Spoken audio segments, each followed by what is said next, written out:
Okay, it's setting it up.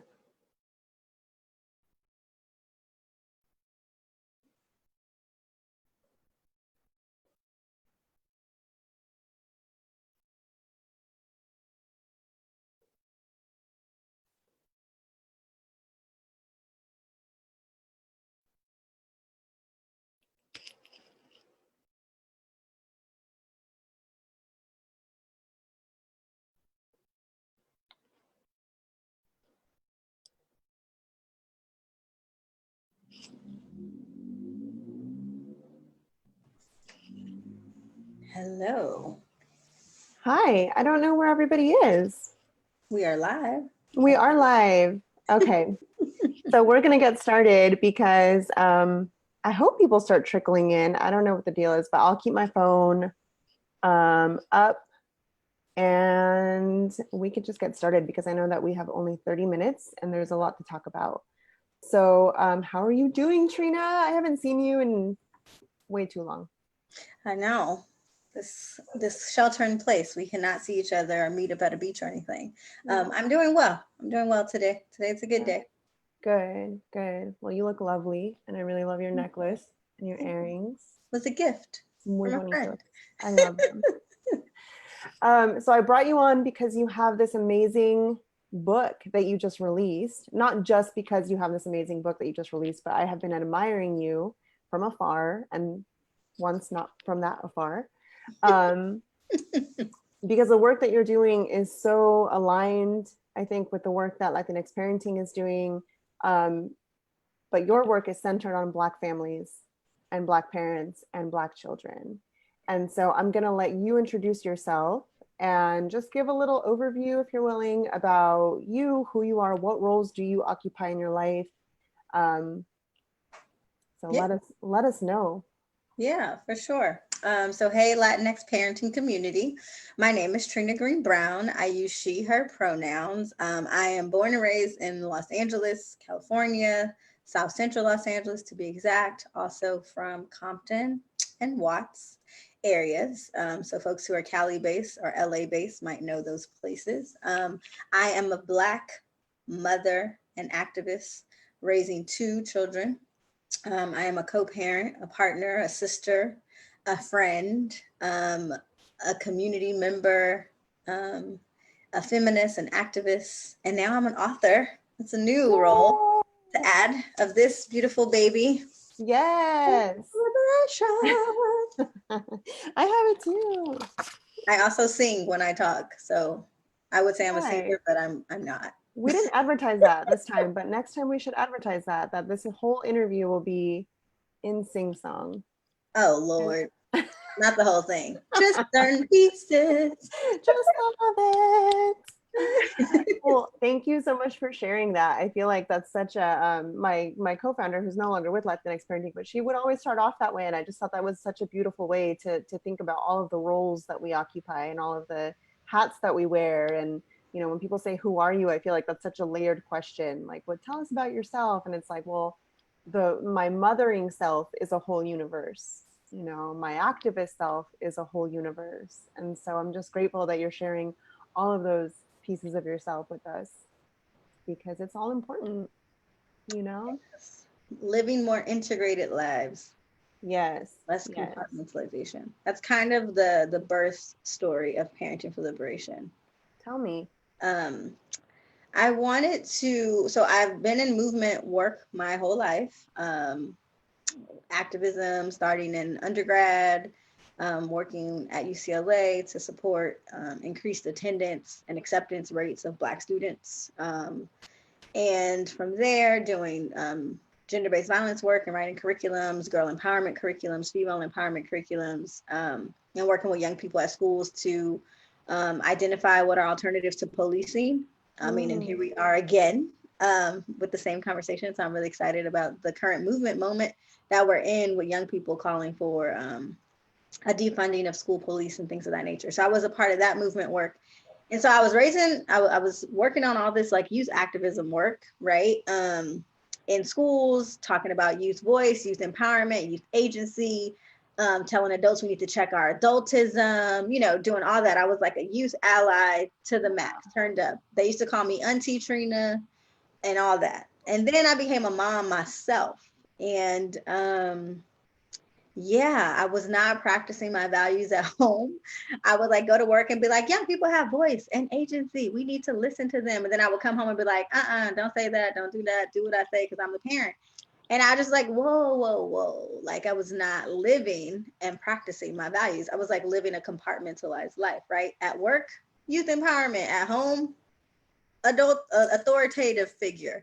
And it just wasn't aligned. Like my spirit wasn't aligned. My values weren't aligned. Every time I would yell or raise my voice or do something that was like telling my child no, I felt like a gut to myself. So I knew that something was off and I needed to like shift my parenting. And so I kept asking myself, and people were asking, you know, in the movement kind of ecosystem, like, what would you do if you were 10 times bolder? And Monica Dennis actually asked that. I actually was away from home. I was in South Africa, and it was like, what would you do if you were 10 times bolder? And I said, I would parent for liberation. I would operationalize all of this activism work that I'm doing all over the world in my house. Yeah. I would practice those values with my children. And so that's kind of the birth story of it, is like, I wanted to stop being so fragmented, and I wanted to stop being so compartmentalized, and I wanted to practice what I preached, like literally in my house. Yeah.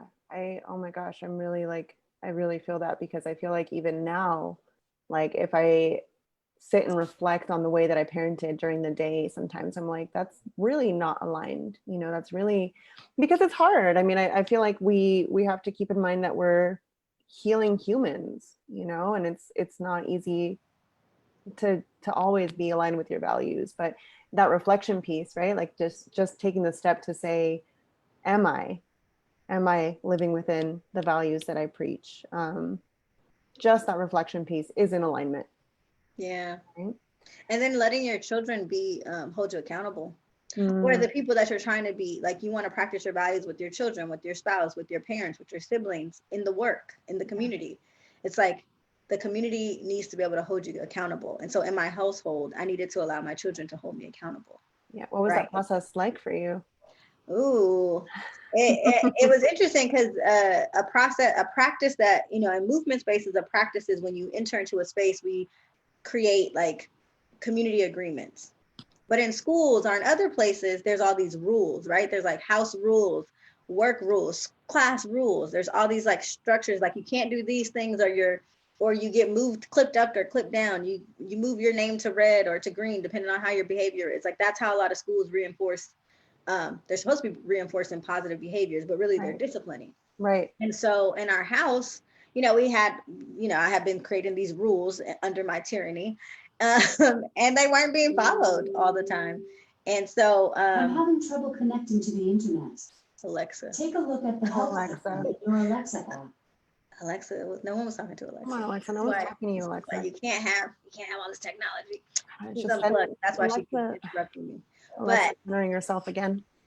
Right. So I had all these rules in the house, and they weren't being followed. And I realized similar, like in my work in activism, you set rules up, you create a hierarchy, you create enforcers of the rules, and then like people don't really agree with the rules, and they didn't have any input, they couldn't contribute to the rules, so it just becomes like a dichotomous decision making, right, top down. And so in community spaces that doesn't fly. And so I was like, oh well, what if I practice community agreements in my house? So we created family agreements, which means that they can contribute.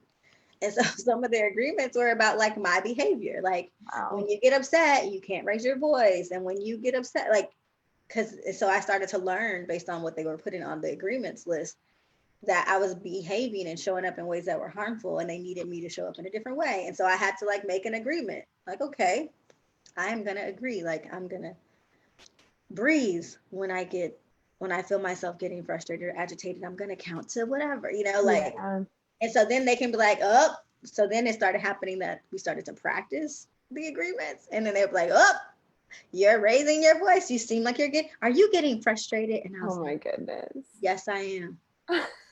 I could feel I'm getting frustrated. You would say that peacefully? No, I would be like, yes, I am. Yes.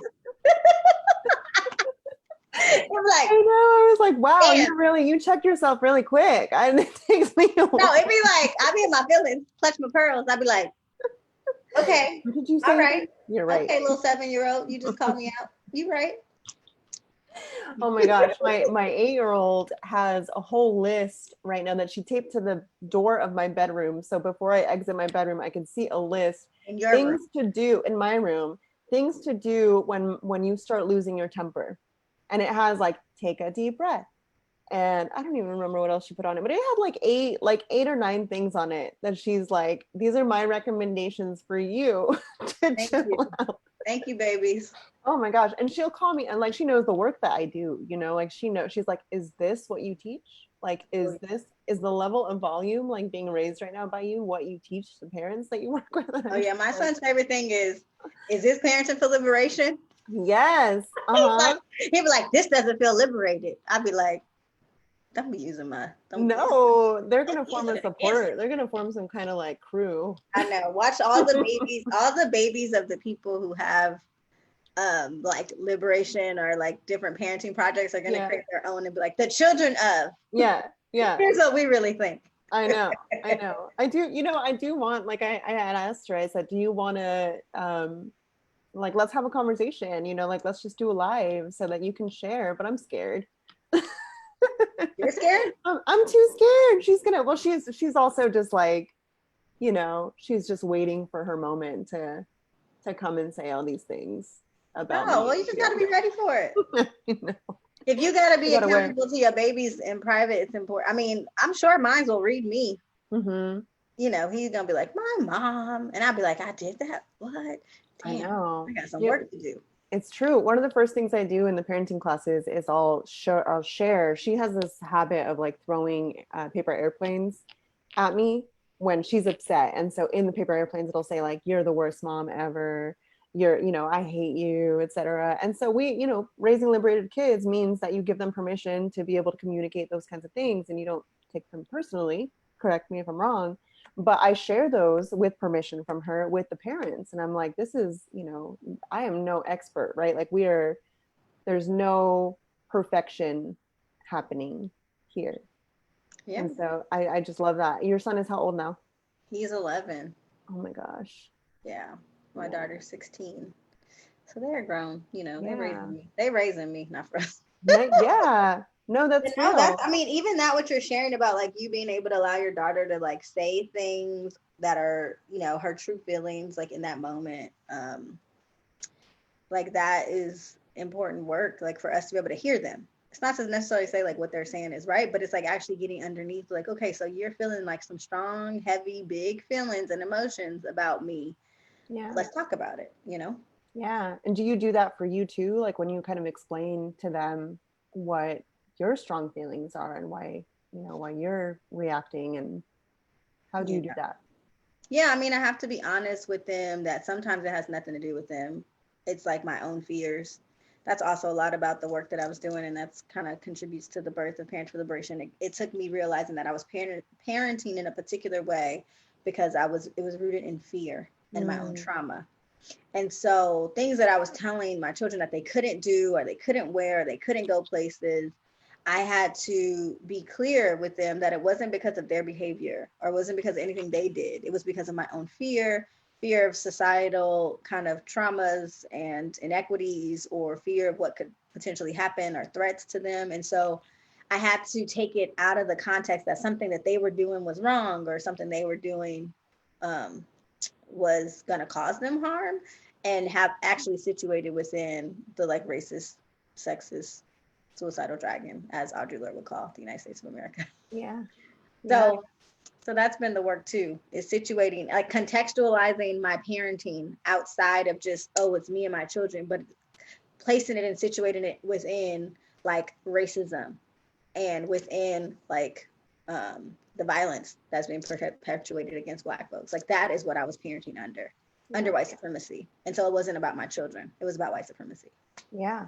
Yeah. And I'm so happy you brought that up, because this is why I find your work so important and so valuable in other Black parenting people, because your task is unique. Your task is not the task of affluent white families. Like the experiences that you have, the experiences that your children will have are completely different than that. And so you and I were on this podcast together with Cindy Brandt talking about, Parenting World So White, or that was the blog post that I did, but I think it was called Parenting Decentering Whiteness, right? And we talked a lot about this and how we actually do have these expectations for white people to teach their children not only about race dynamics and disparities, but also to raise anti-racist children. Like we had this conversation around, I'll never forget, and I actually wrote this out in the blog post that I did.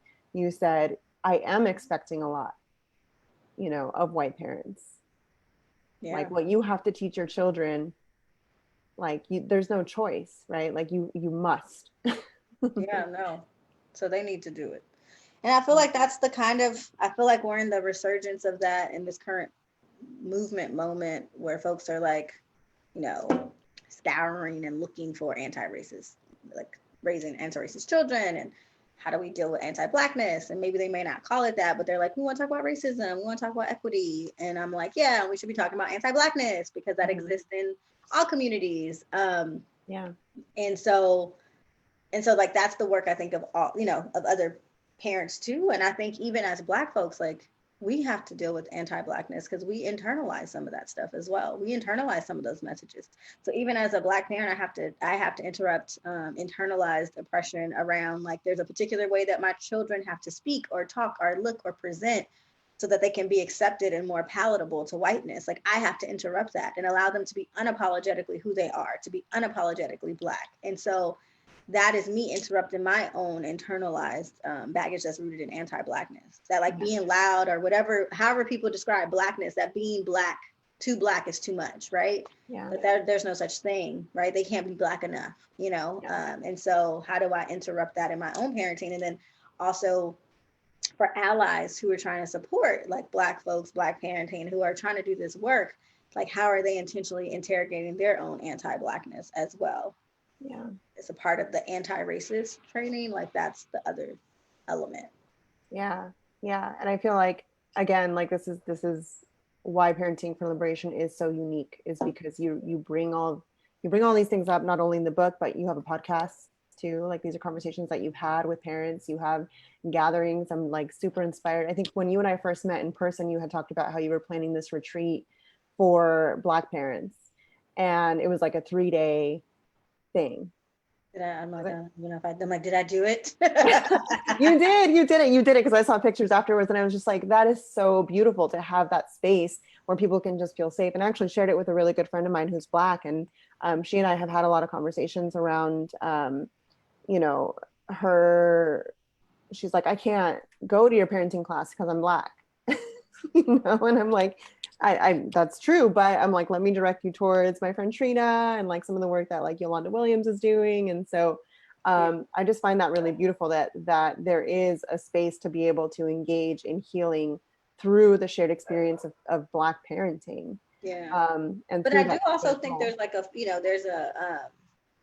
there's folks who live at the intersections of both. So I don't know about your friend, right? But I know that there are folks who I'm in community with, like Cecilia Caballero, right? Mm-hmm. Who lives at the intersections of Blackness and Latinx identity, right? So identifies as like Afro Latinx. So I also think that there are like some ways, like, that we could, I don't want to miss like that community within the Latinx community too, because it's a huge community. And yeah, so I just wanted to flag that too. Like there is a way that there is Blackness in Latinx communities that also can be, not dealt with, but acknowledged. You know what I mean? Yeah.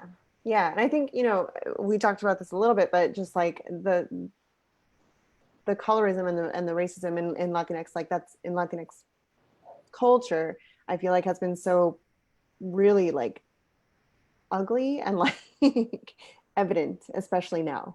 And so just, wanting to address, you're absolutely right. Like a lot of people are living within that intersection, and that is a unique experience in and of itself.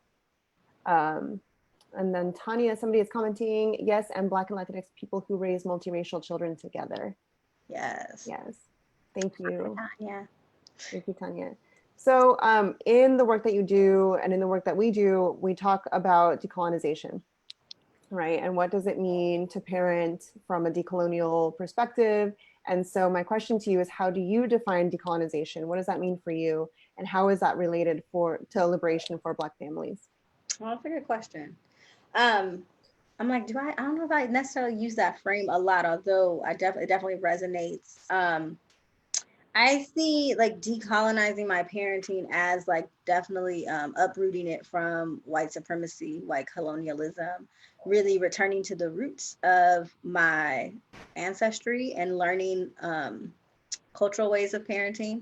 So really looking like trying to like fast forward, backtrack to like my African ancestry. I've been back home to the motherland to really try to learn like what are African ways of parenting, what are our cultural traditions around parenting.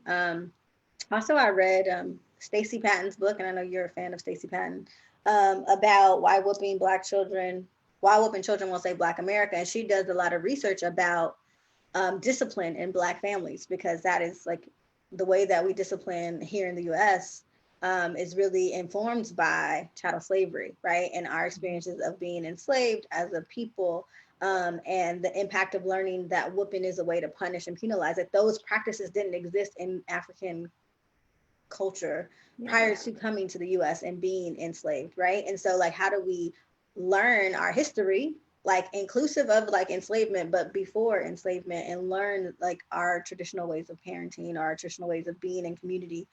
And so that's what it is. I think it's really about interrupting kind of the harmful ways that white supremacy has embedded itself in our culture, right? Like when I think about Black folks parenting, I think Stacey talks about this data in her book, Dr. Patton.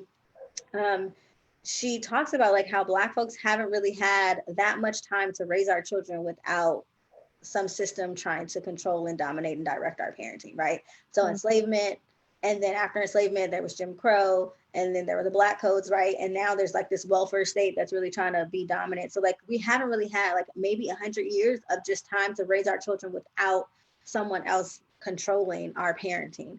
And so because of that, we are still, for myself, still learning how to define what parenting look like. What does it mean to raise our children without falling into white supremacist ideals and ideologies about what it means to be Black. Yeah, I'm just going to hold that for a second, because that's a lot of truth you just said. And, you know, for people who may not know Stacey Patton's work and just the depth of it, I feel like that may just be like, whoa, yes, I have it here too, but I'm not about to step over there. Now I had it because I knew I might bring her up. You know what? I actually saw a post of hers that was really aligned with, I'm writing in response to an interview article right now, or an article interview. And they're asking, where does this concept of la chancla come from? Which I talk about a lot, right? Like dejando la chancla, making sure that we're not engaging in chancla culture, which to me is like any oppressive form of parenting. And so that could be the actual chancla, it could be shaming, it could be any kind of manipulation. And so I was thinking about the work of Lloyd DeMoss, and I was thinking about the work of Robin Grill. And so they have, you know, basically books on the history of childhood. And so a lot of these oppressive tactics came from Europe, like the way that Europeans have treated their children for centuries. And so that was something that colonialism brought to this land, you know, to this continent. And so tracing it not just to the time of colonization, but for centuries before that, the way that European children have been treated. And so when we think about like the trauma to those children, and now they're inflicting that trauma onto other people, it's that dynamic, right? It's that power over dynamic, and it's that domination. And so, you know, the work that we're doing, the work that you're doing is very much decolonizing that aspect of it, and really trying to push this paradigm forward by remembering, right? By remembering what our ancestors actually practiced before this. So I really, really appreciate that you talked about Stacey, Dr. Patton, and I love y'all. Thank you for the work you do. Okay, so I want to talk to you about the book. Yes. I want to talk to you about the birthing of Parenting for Liberation. And so I want to hear about what that process has been like. What is your hope? Like, what do you hope that somebody who is reading it or who has read it will come away with? Oh yeah, good question. So, parenting for liberation is definitely like a labor of love. My kids just all came down, the dog included. Okay. It's not gonna come on camera. He's not really into that. But parenting for liberation really is an invitation to practice with me, right? It's an invitation on my parenting journey to really determine, to learn how to practice liberated parenting. And so the book is broken into 3 sections. It's also a really pretty book on the inside, if I Yes, must it say so. Really is. beautiful. Look at Shout this. out to my artist, Amir Kadar, Oh my who made gosh. these incredible Afrofuturistic collages of me and my family. That Look really at helped this. to break up the book. Yes, I love those. So the first section is about self. So it's about reconnecting to ourselves. So looking at doing some inner child work, really thinking about how you were parented, how you were raised. Each story, so there's stories in the book. The stories are based on the interviews from the podcast. In the stories that the parents were sharing all along, as I was learning from them, really wanting to know, how do they parent for liberation? What is a shift that they've made in their own parenting? Took those stories, listened to them, crafted the stories into like interview format, and then created tools based on what they shared about what they do. Like, oh, I do this practice, I try this out. And then creating tools and opportunities for folks to reflect and practice in the actual book. So section 1, all the practices are around yourself. So how do you reconnect to yourself? How do you unlearn from your own childhood trauma? Section 2 is about reconnecting with your child. So again, these are some of the practices of things like how I talked about creating the family agreements. That's one of the stories. It's like, how do we actually operationalize and begin to practice new ways of parenting with our children based on strategies from these incredible parents who told their stories. And then the last section is reconnection to community. So this one is like all these people, oh, there you go. All these people who came to one of Parenting for Liberation's gatherings. It's a section that's really about how do we take this idea of parenting for liberation in our homes and then go external with it? How do we connect with other people? How do we do it in the movement? How do we do it in our faith-based places? How do we do it in our schools? How do we practice liberation in all these other places outside of our home? And so it concludes with a story of a parent, Dr. Kim Parker, who actually hosted her own Parenting for Liberation gathering in her city. And it comes with a tool about how do you create a space in your community? It could be with folks in your own house, in your couch, or it could be at a community center. Like, it can be as big as small as you want. But really, Parenting for Liberation, this book and this work is not about, I'm trying to not center myself. It's really about all the parent stories who are in this book. So there's 20 different stories from parents. And then also hoping that folks can take it and like utilize it as a tool for their own liberated parenting journeys. And that they can take this and like build with other parents, so they can build their own communities of practice wherever they are. So that's really kind of the goal of the book. Oh, it's so beautiful. And so it's like, to me, when I saw it and I was starting to read it, and then I saw what I had talked to you about right before, and I was like, this is a manual. Like, this is not just like you read it, you set it down, and then you like talk about how I read this really cool book. No, this is like a challenge, right? Like, this is An the invitation. encouragement. I like An to say invitation. an invitation. An invitation. I like that much Funny, better. because my mom always used to say, when I used to, because I think I was a liberated kid, in the making, and my mom struggled with me with all my questions and all my challenges. She was like, whoa. And so I used to be like, Mom, why did you do this way? Why did you, ask all these questions? Her favorite reason, or her favorite line was like, there was no parenting manual when I was growing up. Like, there was no manual. We just did it as we went. So in my dedication page, or acknowledgments page, I say, hey, Ma, you said there was no manual. Now there is one. So I wrote it. I wrote it, and it's a really invitation. I don't really even see it as a manual. I don't like to tell people how to do anything, because I think your family household, your situation is yours. And so I think folks know what's best for their families. And so I say, take what works for you. If a story works really well and you love the practice, do it. If it doesn't resonate, and don't do it. Yeah. It might not work for you, or modify it to fit your needs. Yeah, I like that. And I can't imagine that people wouldn't resonate with it. So it's just, I mean, even if you just look at the images in it, it's just like, wow. this is meaningful, you know. So thank you. I want to honor your time. I know people may have questions. I'm just going to check in and ask if anybody does have a question, and then really quickly check Facebook to see if anybody has commented anything. Let me see. Oh, we did get comments on Facebook. Okay. Somebody said, this is a gift, even though my kids are 18 and 20, still parenting and wanting to incorporate this in my teaching too. Nice. That's so beautiful. Definitely can be tools. Yes, and then Victoria says, it is such a beautiful book and really moves from theoretical with incredible guides to put into practice and reflection. Questions are so loving.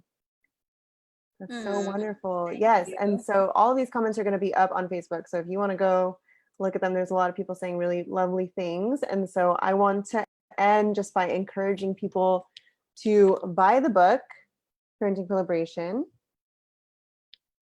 Yeah, let me tell them where they can get it. And I found out that today is Blackout Tuesday, so you're supposed to support Black businesses. I saw that. So buying my book today definitely is supporting a Black author. It's available on feministpress.org.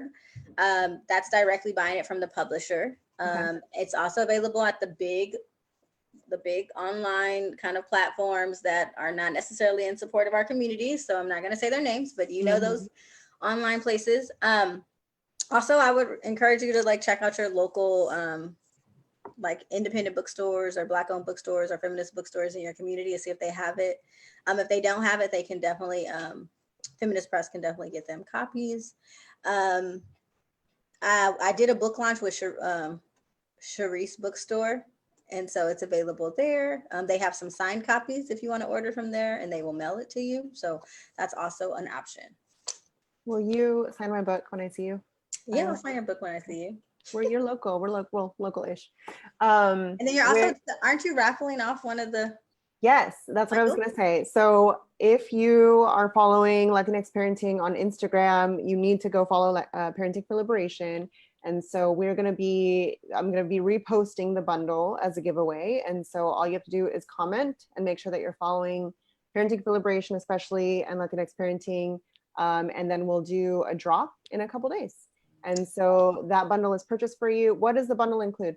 The bundle includes a signed copy of the book. I don't actually have all the other things because they're inside the bundles, but it has a tote bag. It's a tote bag that says, it has the Audre Lorde quote that informs our work: raising Black children in the mouth of a racist, sexist, suicidal dragon is perilous and chancy. If they cannot love and resist, they probably will not survive. So that tote, beautiful tote.